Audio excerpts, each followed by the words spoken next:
Nice to be with you again. You are watching my YouTube channel Bachelor and Master English, and today's academic video is concerned with To Build a Fire, a short story by Jack London.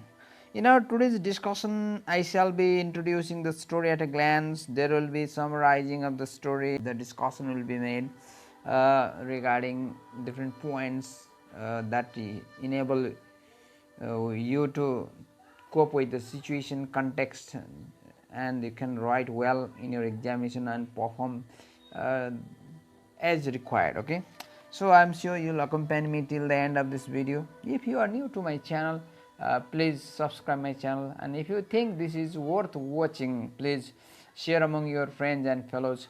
Don't forget to drop a like at the end. Okay, here we go. Here is the introduction of the story. Here is the title of the story is To Build a Fire. Author is Jack London, and language the story written is English. This is American story, and the genre here is adventure and short story. Adventure. This is short story publication. Different types, different versions published here, and it was first published in 1902, and later it was written in different mode in 1908. The character here, human character, is a traveler alone, and he has a dog. So this dog is also treated like a human character here, and this is personification of the dog, and or this dog's instinct that shows that he is more cleverer, or I am saying more cleverer than the man or the traveler himself. The major themes in the story is man versus nature, perseverance, wisdom, experience, succumbing to death, individualism, arrogance, so many. Okay, this is the introduction of the story, and here is the summary in points. The story is written by American novelist and author of adventure stories. This was first published in a century and later collected in Lost Face. It is about a man who faces hardships in the region of Alaska and later dies. The nature was not acceptable. The man was not fully prepared to face nature, which was indifferent. The day when the man chose to climb the high earth bank was extremely cold and grey.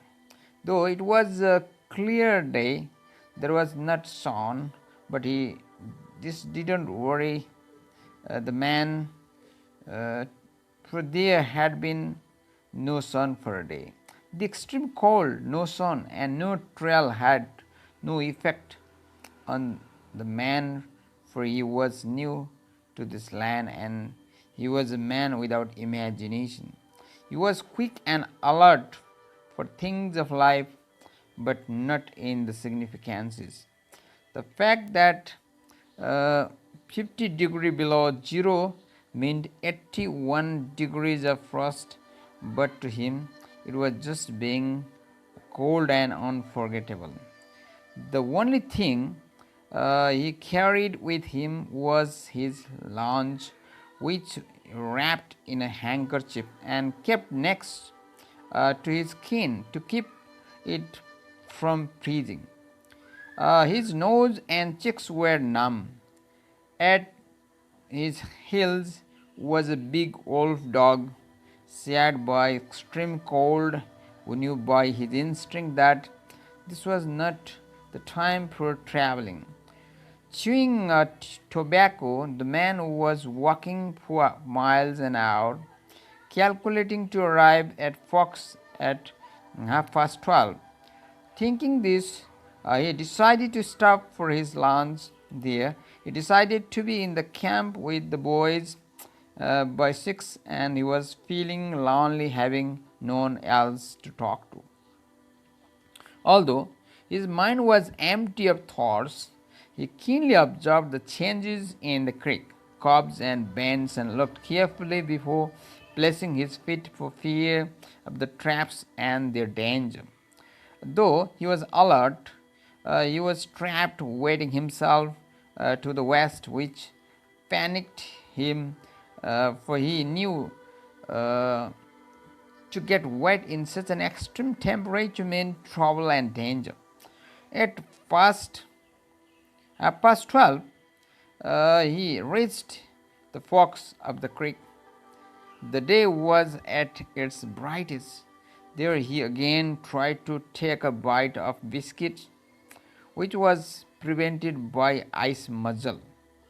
Then he decided to make a fire. He got his firewood and made a roaring fire and began to melt ice from his face and began to eat his biscuits. After that, he began to walk again, and the dog followed, even though it knew that it was not good to walk on an extreme cold. But there was no good relationship between the man and the dog. It was not concerned about the welfare of the man. The dog showed his fidelity or faithfulness to the man. The man fell again in a trap, this time waiting halfway to the knee. Therefore, he again started the fire for he knew that one must not fail to put on fire if his feet are wet, because if his feet are dry and the fire fails, he can run for half a mile to restore his circulation. Due to cold, the blood of the body recoiled. His wet feet froze, his exposed fingers numbed, his cheeks and nose were freezing, and the skin of all his body chilled as it lost its blood. But he was saved in time as the fire began to burn. Remembering the advice of the old timer about no man can ever travel alone in the area, he smiled, seeing himself succeed at that task. The fire was blotted out as the whole tree descended upon it. Then he realized the advantage of having a friend who would have helped him at such a time. He again tried to light the fire, but found out that his fingers were senseless and could not feel. He envied the dog for his natural covering that kept him warm and secure. After he had made every effort to make body to lessen the numbness of his fingers, he motioned to the dog to come to him, but the dog, sensing danger, turned away. He crawled towards the dog and found out that he could not clasp his hands. Then he was afraid and started running blindly without intention. He was shivering as the cold was creeping into his body from all sides, and he felt he was losing a battle with the frost. As he was sure to freeze, as there was no fire, he decided to accept death as it came. With this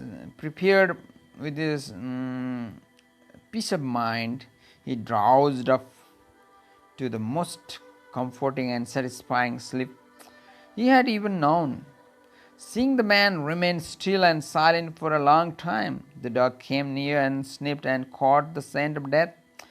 Then it backed away and went up the trail to camp where there was food and fire. Okay, this is summary of the story, and the points in the summary here in the slide can help you to make a full discussion as I have just read out. To Build a Fire by Jack London is a 1908 story about a newcomer to the Yukon who travels through the extreme cold with his dog despite warnings that it's too dangerous. The man does not care about and he does not make well preparations about his, and he shows his foolishness and impracticality. He lacks foresightedness. And the man falls through a thin patch of ice, knowing that he will freeze to death if he doesn't dry his feet. He tries to build a fire. The purpose of building fire is to, make his blood circulation constant. Just as the man gets the fire burning, a pile of snow falls from an overhanging tree, putting it out. The man's fingers have become frostbitten and he cannot build another fire. The dog watches as he dies, and still the dog accompanies him till the end of his life. Sensing that he is dead, he goes back to the trail to camp, where there he finds food and fire. And here is analysis of the story. So these points will help you to analyze the story, and the latter part of this discussion here will also help you to analyze it, and that will be quite supportive one. In writing To Build a Fire, Jack London drew on his own experiences in the Klondike gold rush. Although the good industry is never mentioned in the story here, it's reasonable to assume that the protagonist, or this traveler, and the boys he plans to meet are gold prospectors. They travel there in search of gold, and they wanted to become rich. And while going and traveling there, these people, in the prospect of gold, they wanted to become rich. But unfortunately, this man could not do that. He dies. He meets an early death. This story is a strong example of a naturalist genre, especially in its depiction of the harshness of enormity of nature in contrast to the frailty of humankind. So, nature is most powerful, everybody knows. But if you try to tackle nature with your preparedness, if you know the power of nature and you be prepared yourself, and you do not face such tragic death. But if you are unprepared, and if you are careless, and if you don't think about, or if you take the nature easy without understanding the circumstances, the problem is that you need to meet the fate. That's your death. The story highlights the difference between humans and animals. Here, this dog is the faithful character, the best character, the best friend of man, and without any selfishness, without any sort of jealousy, without anything else, no other parts, just fidelity, just faithfulness, and that the animal shows. But this man never does that. Man is quite selfish. He uses and throws these animals depending upon his needs. But he may kill them, he may eat them, he may heat them, beat them, whatever. But the animal, this dog, walks its tail and tries to convince, tries to convey, tries to ask his master to understand his difficulty. And here the man, human versus animals. Animals have more powerful instinct than human beings. They can understand the situation, but the man cannot, because he claims himself, he boasts himself that he is the most intelligent creature in this earth.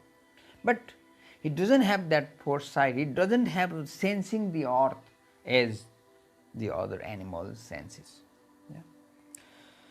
And their cognition reliance, the former's reliance on the cognition and the latter reliance on instinctual forms of knowledge here. So the story highlights the difference between humans and animals, particularly human behave, or their behavior depend on cognition, the knowledge, and the animals, they rely on instinctual forms of knowledge. So, this is the part of the analysis. Now, here we go with the discussion. Uh, Here the sentence, the trouble with him was that he was without imagination. This him is the traveler in the story here. And it clearly shows that the explorer or the traveler, the person, as I already mentioned in my discussion, that they were for the prospect of gold. They were there in search of gold. The explorer was a new person to visit his first winter trip. He never thought of the difficulties he had to undergo and awareness of overcoming such difficulties. He was impressed by the cold and adventurous life, but he did not think he was the weak creature of the nature. He could not tolerate the extreme heat and cold temperature of nature. He was too foolish to make decisions of dangerous time. The 5 images of the extreme coldness described in the story are exceedingly cold, frozen bed, ice muzzle, frosted cheeks, and snow covered log. So, these lead to the disastrous fate that this traveler or the explorer faces. Okay. And here we have 10 successive events that led to the death of the man. This is very important part of the story to note down these events, how this explorer meets untimely death. The traveler did not take any care. The fire obliterated by the snow fallen from the branch. His fingers became senseless because of frost. They were frostbitten. He could not pick up the matches that were scattered. No one was there to help him, only the dog, but the dog could not technically or cognitively assist him. But emotionally, it can be the partner here. It accompanied, but for other matters it could not. No one was there to help him. His hands and feet could not work nicely, and therefore he was unable to reach the camp. His hands could not clasp the dog. He did not accept the good advice from other people. He showed his selfishness, and that's the weak character he has performed here. All the matchsticks scattered in the snow, and they could not be collected timely, and they could not work while building fire. To keep himself warm, he ran, and doing so, he befouled himself. Okay, these points 10 after 10 points that led to the disastrous death of the man. We come to another part here, dog and man. So, these two principal characters in this story to build a fire, and how dog accompanies, and how the man behaves, and what things are common and what things are different. That's the point to be discussed here. The dog's instincts are smarter than the man's, thinking that he was affected by chilly cold and knew not to travel in such weather. The necessity of fire was known by the dog, whereas man did not look it. The dog's instinct told the truth, but the man's thinking did not. The man was walking along, turning his hands and feet numb as well as frozen. The man was foolish because he did not perceive the situation and become alert about the occurrence that went in front of him. In this way, he was foolish. This story concludes with the point of view of the dog. There is no intimacy between the man and the dog, but the dog accompanies the man, and the man also thinks this is accompanying me. He thinks somebody, even though there is no person with him to accompany, but he feels sometimes he is accompanied as a friend. He regards that, but actually this man is selfish, and he beats the dog every time. The story concludes to the point of view that there is no intimacy between the dog and the man. The man beats the dog every time. So that is the very cruelty of this man and insensibility of this man and this foolishness of this man, ruthlessness of this man. The dog knows the importance of fire, but the man does not. After the death of the man, the dog returns to the boy's camp and in reach of food and fire. The writer tries to show that dog is cleverer than the man. The writer tries to drop the message to the world that even an animal is better in thinking than human being at large. The writer does not give the proper name to the man here. It's because he is a man who wants to explore the regions of Alaska. His courage of exploiting the land in itself is blood in the nature. He does not have any imagination, and that's why he goes there carelessly. And the writer doesn't want to name such careless person. It is a representative character of human being who is insensible, lacking foresightness, making preparations for some situations. When you are doing something, when you are going something, and you need to prepare well, what things you need, what things you do, and what things you should do, and what things you should not do. What things would you eat, and what things would you, and what things will help you, continue your life, and what things will help you to become successful. And if you don't care about that, and you have the same plight like this man, that's why he is not mentioning this name, proper giving or attributing proper name to this man. He is stubborn, who does not follow others' advice and whips the dog indiscriminately. He behaves to the dog without comprehending his notice. He is not superior to the dog in the matter of instinct. Befooling himself in different situations, he dies a very horrible and terrifying death.